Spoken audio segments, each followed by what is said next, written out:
కడగండ్లలో కడలేని కడలిలో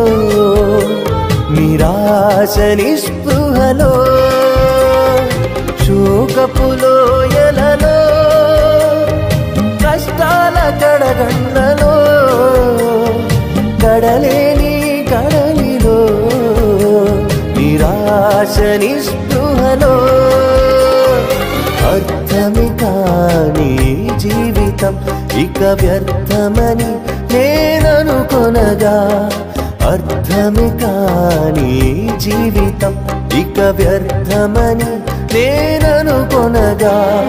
కృపా కనికరము గల దేవా నా కష్టాల కడలిని దాటించితివి కృపా కనికరము గల దేవా